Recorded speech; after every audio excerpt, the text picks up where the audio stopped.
Before history had a name, before temples, kingdoms, or even language, Earth was a battlefield. In the icy wilderness of a forgotten epoch, two very different species may have met not in peace, but in war. One was Neanderthal resilient, strategic, forged by the cold. The other remains unnamed in science, but whispered in myth, a towering force, built not for tools, but for domination. While Neanderthals left behind bones and tools, this other being left behind silence, shattered remains, and a question too terrifying to ask aloud. What if prehistory wasn't shaped by extinction alone, but by conquest? And what if the war that erased one species was fought against something far more terrifying than time? Deep in the damp soil of forgotten forests, something colossal once walked. Archaeologists have uncovered unsettling, enormous footprints embedded beside shattered Neanderthal bones, primitive weapons broken mid-strike, and crude cave murals that don't match any known species. These towering figures weren't gods of mythology. They were something far more terrifying, real, physical, and violent. The proportions are wrong for bears, too precise for myth. What if these aren't legends but cover-ups? If a giant walked among the Neanderthals, where did it go? Or worse, what made us forget? Because monsters don't need to be imagined, when the bones still scream their truth beneath the moss. Forget the cartoon cavemen. Neanderthals were anything but primitive. With larger brains than ours and bodies engineered for endurance, they thrived in some of the harshest climates on Earth. They hunted mammoths in blizzards, crafted stone blades with surgical precision, and buried their dead with ritual care. But survival came at a cost not just from the cold. Some regions show sudden disappearances, unexplainable shifts in migration, tools left mid-use as if something interrupted life itself. What could spook an apex predator of the Ice Age? The textbooks go silent, but whispers in the bone sand, the scars they carry hint that Neanderthals didn't just face nature, they may have faced something unnatural. Across the vast expanse of Eurasia, hidden beneath layers of earth and silence, are fossils that defy classification. They belong to no known hominin, neither Homo sapiens nor Neanderthal. These bones are monstrous in scale, jaw bones the width of a human chest, femurs too heavy to be lifted by one person, rib cages that suggest a creature twice the height of any Ice Age predator. Scientists call them anomalies, outliers. Some go further, labeling them misidentified megafauna.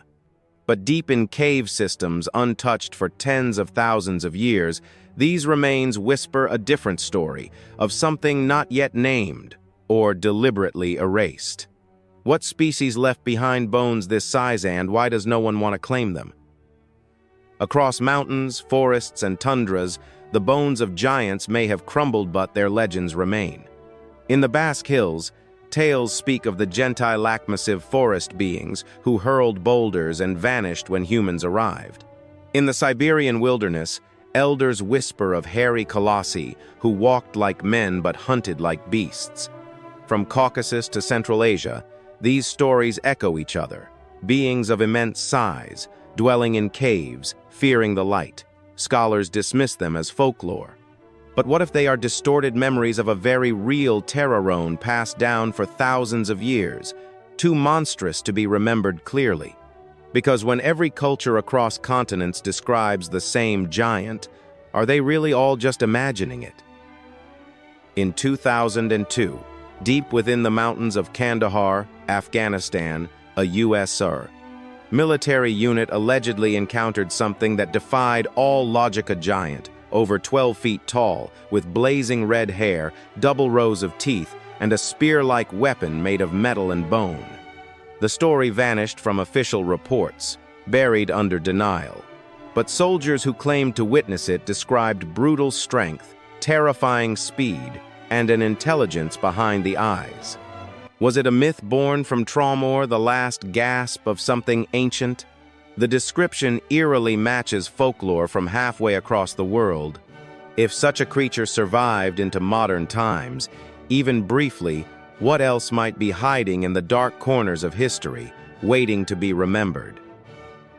The forest was thick vision narrowed, sound distorted by damp leaves and ancient bark.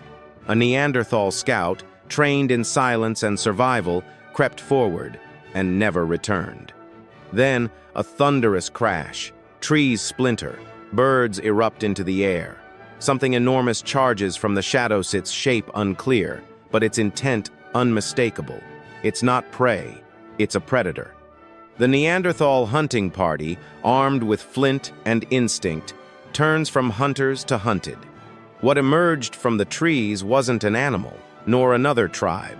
It was something different, bigger, angrier. The ambush wasn't random, it was a warning. In the forgotten wilderness of prehistory, this wasn't coexistence. This was war, and it left no survivors to tell the full tale, only ruins and rumors. In remote dig sites from France to the Caucasus, archaeologists have unearthed skeletons that don't make sense. Neanderthal remains, with rib cages crushed inward, skulls shattered from a single downward blow. Some claim it was trauma from hunting accidents. Others suggest primitive weapons. But the force required exceeds what Neanderthals or even modern humans could inflict. Museums quietly catalog these remains as inconclusive trauma, placing them in drawers, not displays. Why? Because admitting the obvious raises a darker question. If these weren't natural injuries, who or what caused them? Are we protecting scientific rigor, or hiding evidence of a prehistoric predator no one wants to name? A giant, perhaps, whose presence rewrites not just history but our own place in it. Long before Homo sapiens rose to dominance, Earth was shared by multiple hominin species, some intelligent, some obscure, and some enormous. Fossil records whisper of Gigantopithecus, a towering ape nearly 10 feet tall, once thought confined to Asia. But what if it wasn't alone? What if a relative bipedal, aggressive, and territorial survived longer than we dared believe, thriving in dense forests far from glacial plains? If such a creature shared territory with Neanderthals, the result wouldn't be peaceful coexistence, it would be competition. And in the brutal calculus of survival, competition meant conflict. Could this explain the sudden disappearance of entire Neanderthal communities?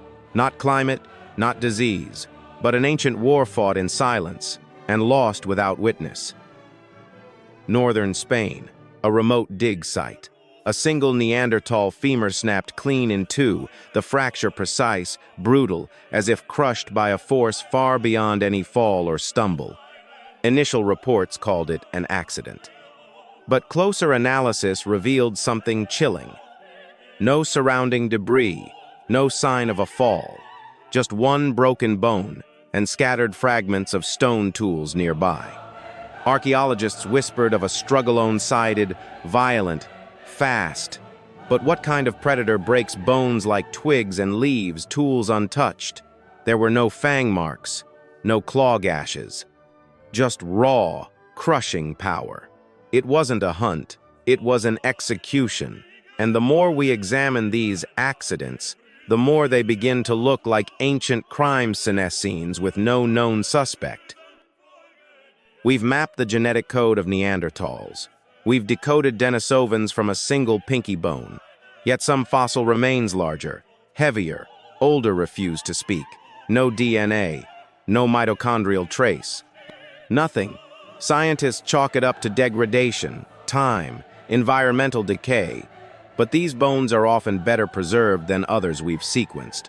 So why the silence? Could it be that these remains don't belong to any known hominin line? That they come from something we've never categorized, never even acknowledged? A branch not of our family tree, but of something parallel and prehistoric. When DNA refuses to confirm what our eyes already suspect, we must ask, is the data failing, or are we refusing to see the truth staring back from the bones?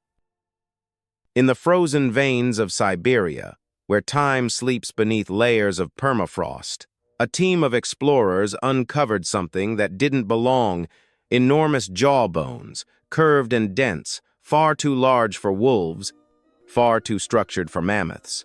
The official explanation came quickly. Misclassified remains of extinct megafauna. Case closed. But then came the bite marks, puncture wounds aligned perfectly with Neanderthal femurs found nearby. Clean, deliberate, crushing.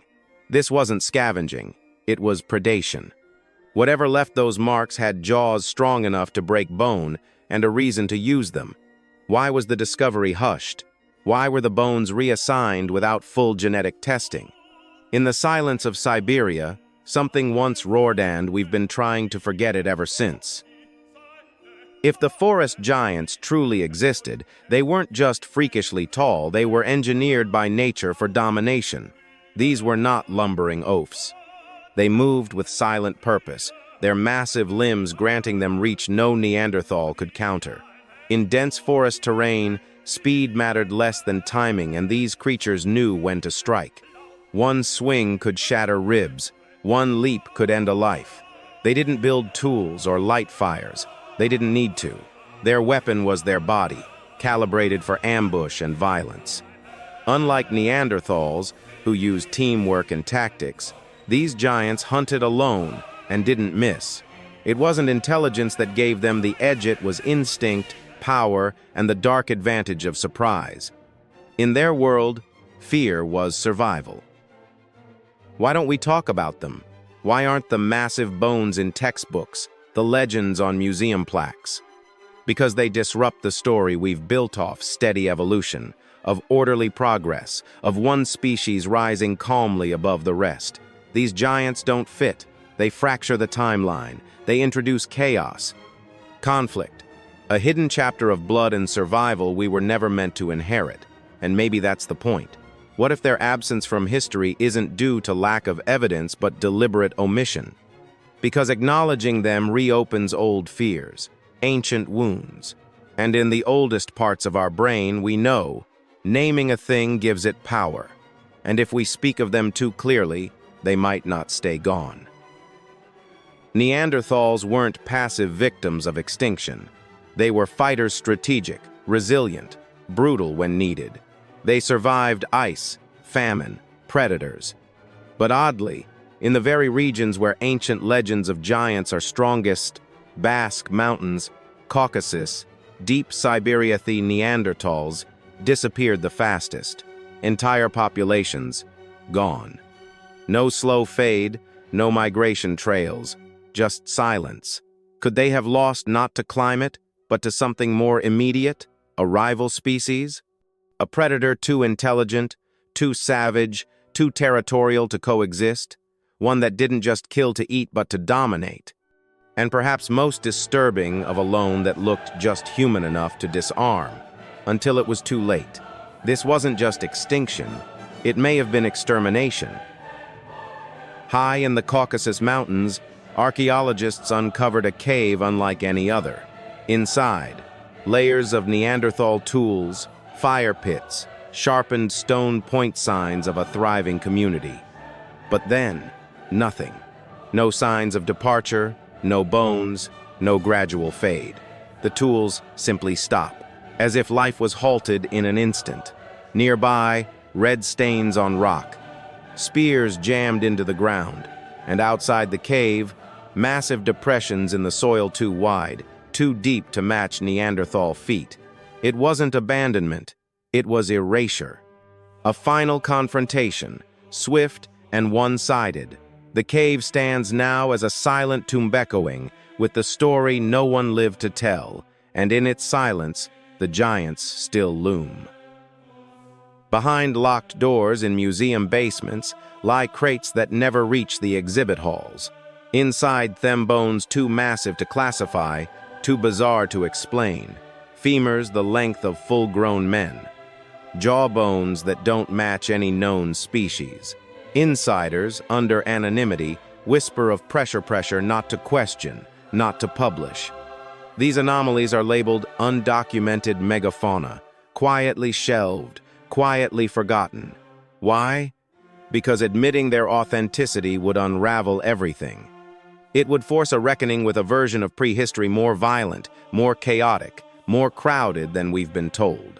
Some bones don't make it to glass cases, not because they lack significance, but because they carry truths we're not prepared to confront. Cyclops, ogres, trolls. We file them under fantasy, tuck them into fairy tales. But what if they weren't stories invented for children? What if they were memories? Distorted, passed down orally, reshaped by fear, time, and firelight.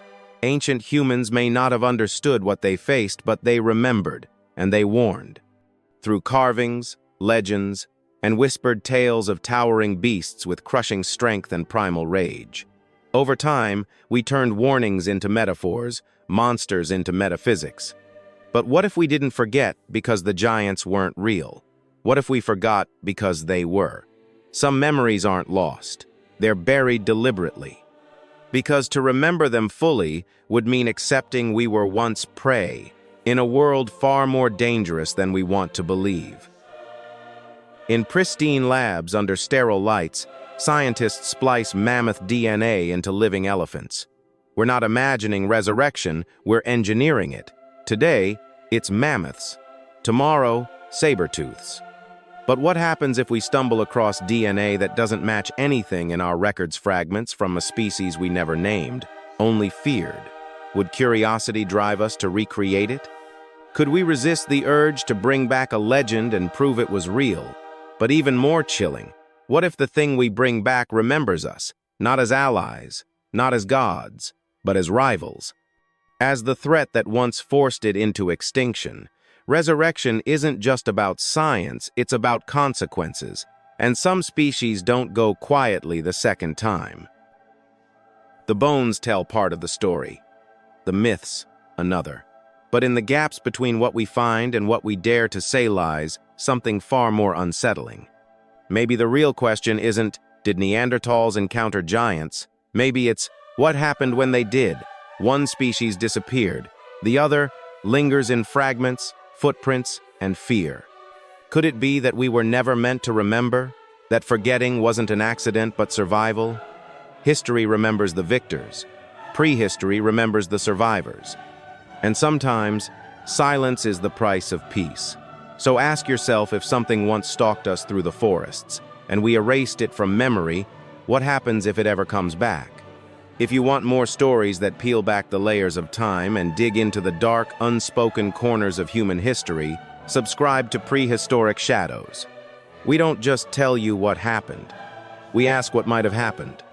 Because sometimes, history whispers truths we're not ready to hear. Subscribe, watch, and question everything.